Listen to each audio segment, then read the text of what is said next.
Welcome students, today's class for class 12th matrices कर रहे हैं हम एक्सरसाइज 3.2 पे हैं। इससे पहले के क्वेश्चंस मैट्रिसेस क्या होता है, मैट्रिसेस की एडिशन, मैट्रिसेस में सब्ट्रैक्शन और मैट्रिसेस में मल्टीप्लिकेशन हम आपको बता चुके हैं। आज जो in this lecture we will do question number 10 onwards. ठीक है जी, क्वेश्चन नंबर 10 देखते हैं।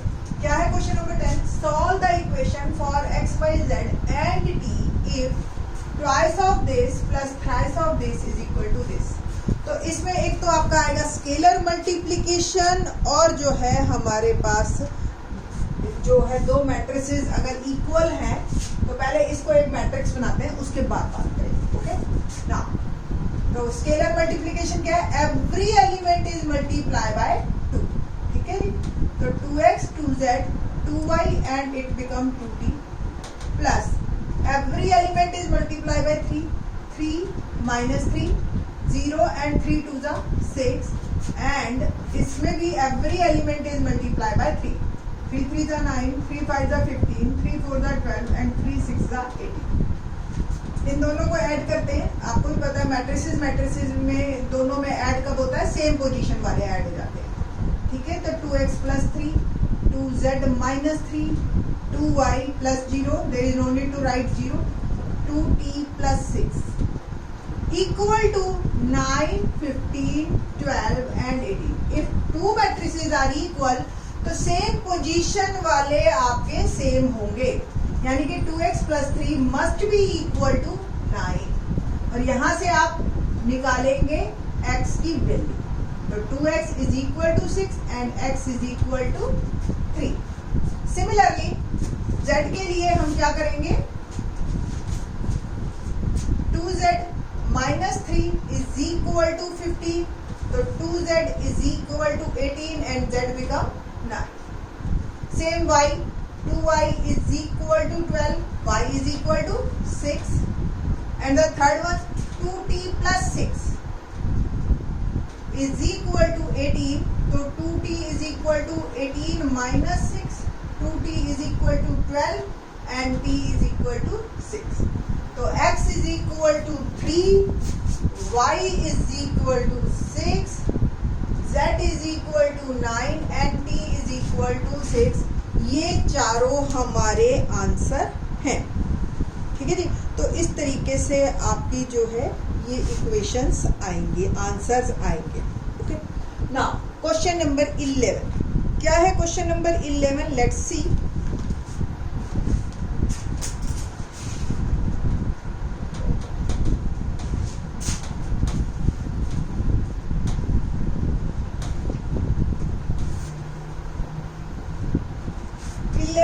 कहते हैं कि question if x is twice 3 plus y is equal to minus 1 and 1 and is equal to 10 5। ठीक है जी, तो बस सिंपल मल्टीप्लाई करते हैं और इकट्ठे ही लिखते हैं। 2x और ये आ गया 3x। आपको दिख रहा है ये कॉलम मैट्रिक्स है। ऐसे मैट्रिक्स जिनमें कॉलम ए वो they are called column matrix. ठीक है, प्लस y, इसको हम क्या करेंगे? माइनस y और ये y इज इक्वल टू 10 और 5, ये इक्वल। इन दोनों को आप ऐड कीजिए, it will become 2x minus y और ये आ गया 3x plus y. Okay, is equal to 10 और ये आ गया 5। तो बाय कंपैरिजन 2x माइनस, आप बस इतना लिख दीजिए, by comparison 2x minus y is equal to 10 and 3x plus y is equal to 5। अब चाहे आप एलिमिनेशन मेथड लगाएं और चाहे जैसे भी है, x और y की हमें वैल्यू निकालनी है। y से y cancel, 5x is equal to 15 और x आ जाएगा 15 बाय 5 बिकम 3। किसी भी एक इक्वेशन में आप x की वैल्यू डालिए और y निकाल लीजिए। तो 6 माइनस वाई इक्वल टू 10, तो y आ गया 6 minus 10, y is equal to minus 4। तो अल्टीमेटली आंसर मेरा आया x is equal to 3 and y is equal to minus 4।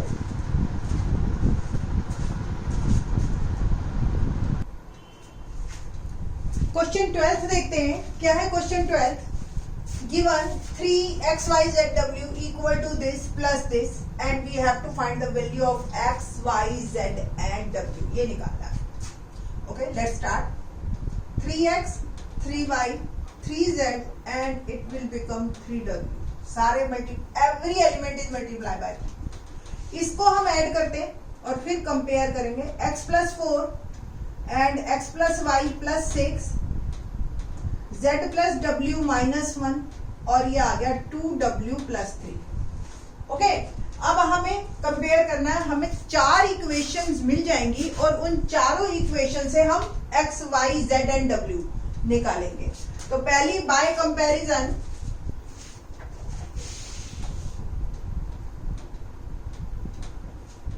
First equation 3x is equal to x plus 4, 3y is equal to x plus y plus 6. बाकी दो equations हम यहां लिख देते हैं. 3z equal to z plus w minus 1 and the last one is 3w equal to 2w plus 3. तो सबसे पहले तो यहां से देखो, ये जिस इक्वेशन में एक ही वेरिएबल हो ना वो जल्दी निकलेगा. तो x इधर कर दीजिए, आपका सबसे पहले तो x ही निकल गया. x is equal to 2. इसको सॉल्व कीजिए, x की वैल्यू डालिए, y आ जाएगा. तो पहले तो मैंने y उधर भेज दिया और x की वैल्यू डाल दी 2 plus 6. तो 2y is equal to 8 and y आ गया मेरा 4. ठीक है, यहां से पहले आप w निकाल लीजिए.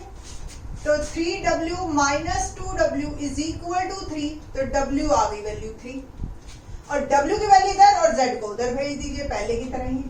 ठीक है जी, w 3 minus 1. तो 2z is equal to 2 and z is equal to 1. कुल मिला के x की वैल्यू 2, y की वैल्यू 4, z 1 एंड w 3. ये मेरा आंसर. काफी आसान था क्वेश्चन. बट आने वाला क्वेश्चन नंबर 13, अगर आपके पास इस वक्त बुक है तो आप प्लीज उस बुक में मार्क कर लीजिए 13th क्वेश्चन को. ठीक है, एक्सरसाइज का 13 and 18 question very very important. आप दोनों क्वेश्चंस में मार्क कर लीजिए. इन दिस लेक्चर हम 13th क्वेश्चन अब मैं करवा रही हूं आपको. 13th क्वेश्चन पहले समझना है और फिर करना है. कहता है क्वेश्चन, इफ fx यानी कि function of x is equal to cos x minus sin x 0, sin x cos x 0, 0 0 1, then show that fx into fy is equal to f of x plus 1. क्या मतलब, function x में है और उसको मैंने multiply करना है function of y. Function of y मतलब आपको इस फंक्शन के अंदर इस मैट्रिक्स में जहां x दिखाई दे रहा है बस सिंपल आपको वहां पे y लिख देना है. ठीक है, तो शुरू करते हैं. fy क्या है?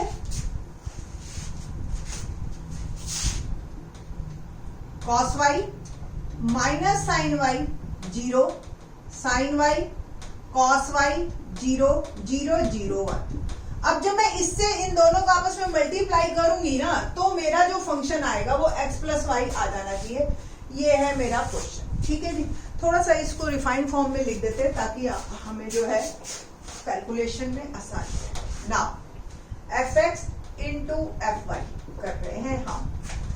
मैं fy को यहां लिख रही हूं.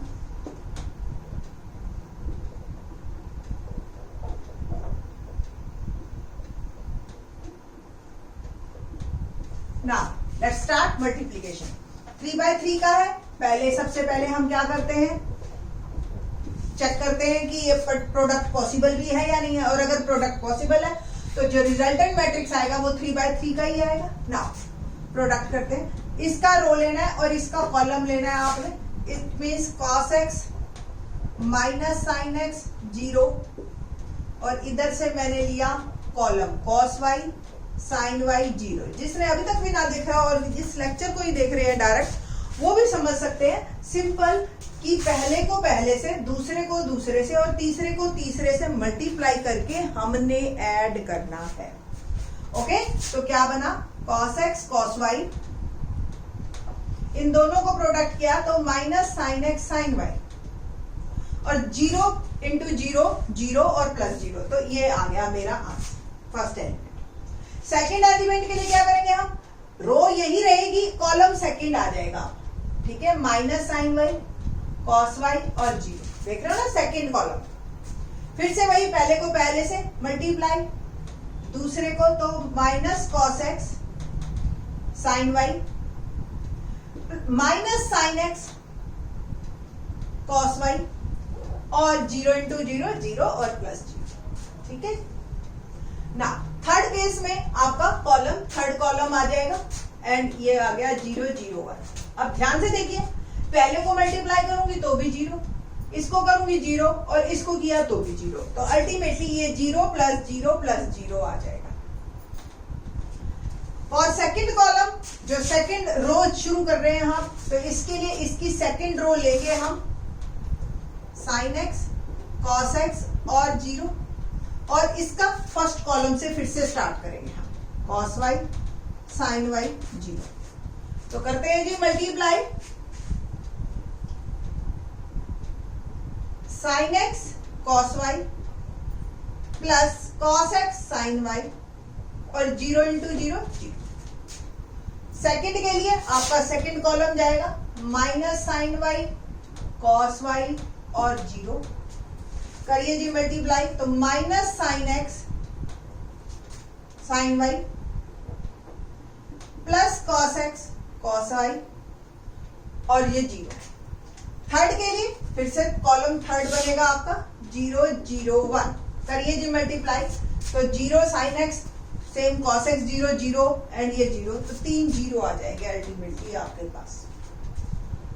Once again for third column, पहले रो अब चेंज होएगी आपकी थर्ड रो, और फिर एक एक करके कॉलम चेंज होंगे, कॉस वाई साइन वाई 0। जब आप देखो इसको इससे मल्टीप्लाई करोगे 0 into this 0 into this 0 0 into this 0, 3 0। Same second को करोगे तो आपको भी दिखाई दे रहा है 0 into this 0 into this and 0 into this, once again 0 0 0। Third column करेंगे हम 0 0 1, देखो 0 इंटू 0 0 0 इंटू 0 0 बट 1 इंटू 1, तो 0 प्लस 0 प्लस। बस अब सिंपल सा सॉल्व करना है आपको। ध्यान हो ये किसका फार्मूला है, cos A cos B minus sign A sine B, किसका होता है, कॉस ए प्लस बी का क्या होता है, cos A cos B minus sign A sine B. और एक मैं साइन ए प्लस बी का और लिख रही हूं क्योंकि आने वाले टाइम में आएगा, sign A cos B plus cos A sine B, ठीक है जी। तो ये आप देखो ये किसका फॉर्मूला बना, कॉस एक्स प्लस वाई का। इनमें माइनस कॉमन ले लें तो ध्यान से देखो ये साइन एक्स प्लस वाई का फॉर्मूला बन जाएगा, और ये 0, ये आप देख ही रहे हो साइन एक्स प्लस वाई का फॉर्मूला है। इसमें भी आप इसको पहले लिख दो तो यही सेम है, देखो इसमें और इसमें कोई फर्क नहीं, तो कॉस एक्स प्लस वाई, ये 0 0 0 और ये आ गया मेरा 1। तो कुल मिला के आप देखिए ये एफ एक्स था अगर, तो हर x की जगह आपका x प्लस वाई रिप्लेस हो गया, बाकी सारे एलिमेंट एज इट इज है, 0 वाली जगह पे 0 ही है, 1 वाली जगह पे 1 ही है, तो it will become function x plus y that is equal to right hand side. तो ये आपका इस तरीके से question number 13, very very important one, तो आप जरा ध्यान से करिएगा और इसको रिवीजन में हमेशा लीजिएगा। थैंक्स।